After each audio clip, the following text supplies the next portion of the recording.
ఇప్పుడు మీరు చూస్తున్నది దారిదేవి ఆలయం. ఈ ఆలయం భారతదేశంలోని ఉత్తరాఖండ్లోని గర్వాల్ ప్రాంతంలో శ్రీనగర్, రుద్రప్రయాగ, అలకనంద నది ఒడ్డున ఉన్న హిందూ దేవాలయం. ఈ గుడిలోని దేవీ రూపం ఉదయం బాలికగా, మధ్యాహ్నం యువతిగా, సాయంత్రం వృద్ధ స్త్రీగా మారుతూ పూజలు అందుకుంటుంది. గర్భగుడిలో అమ్మవారి పై సగభాగం మాత్రమే ఉంటుంది. విగ్రహం కింది భాగం కాళీమఠలో ఉంది. ఇక్కడ ఆమెను కాళీదేవిగా పూజిస్తారు. దారిదేవి ఆలయం భారతదేశంలోని 108 శక్తిపీఠాల్లో ఒకటి. ఆమె ఉత్తరాఖండ్ పోషక దేవతగా, చార్ధంల రక్షకురాలిగా పరిగణింపబడుతుంది.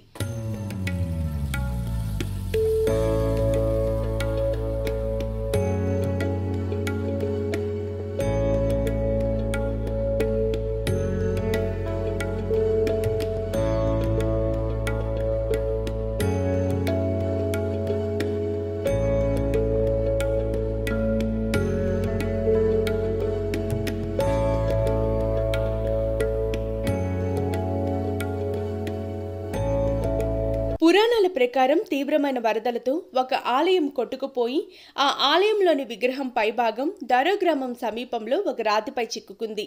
ఆ విగ్రహాన్ని ప్రతిష్ఠించమని అక్కడి గ్రామస్తులకి ఒక దైవ స్వరం వినిపించింది.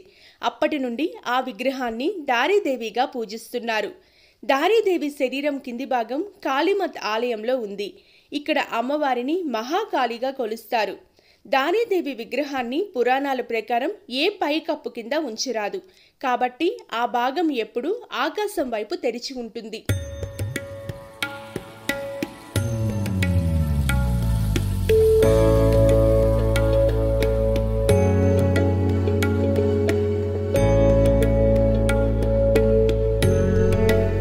క్రీస్తు శకం 1882లో కేదార్నాథ్ ప్రాంతాన్ని ఓ ముస్లిం రాజు పడగొట్టి మసీదు నిర్మించాలని ప్రయత్నించాడు.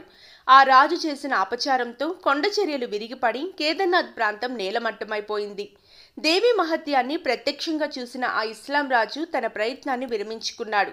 కాళీమఠ్లో నిజానికి అమ్మవారి మిగతా శరీర భాగం ఉండదు. ఆ స్థానంలో ఒక స్త్రీ యంత్రాన్ని పూజిస్తారు. దీనిని ఆదిశంకరాచార్యులు స్థాపించారు. ఈ పీఠానికి ఉత్తర దిశలో కేదార్నాథ్ జ్యోతిర్లింగం ఉంది. 2013 జూన్ 16న Alaknanda hydro power company limited నిర్మించిన 330 మెగావాట్ల అలకనంద హైడ్రో ఎలక్ట్రిక్ ఆనకట్ట నిర్మాణానికి మార్గం సుగమం చేయడానికి అమ్మవారి మూల మందిరాన్ని తొలగించి అలకనంద నదికి దాదాపు 611 మీటర్ల ఎత్తులో ఉన్న కాంక్రీట్ ప్లాట్ఫారంలోకి మార్చారు. యాదృచ్ఛికంగా విగ్రహాన్ని తరలించిన కొన్ని గంటల తర్వాత వర్షం ప్రారంభమయ్యి చాలా రోజులు వర్షం పడి వరదలు వచ్చి కొండ చర్యలు విరిగి మొత్తం కొట్టుకుపోయింది.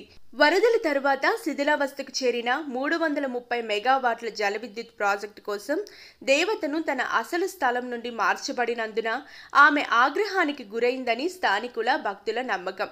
ఇప్పుడు కొత్త ఆలయాన్ని అసలు స్థానంలోనే నిర్మించారు.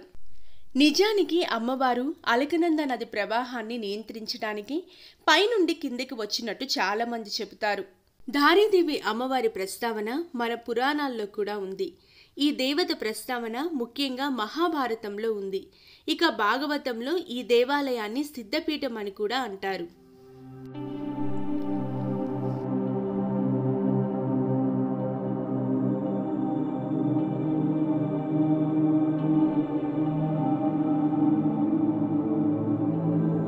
ఇప్పుడు దారిదేవి ఆలయానికి ఎలా చేరుకోవాలో తెలుసుకుందాం.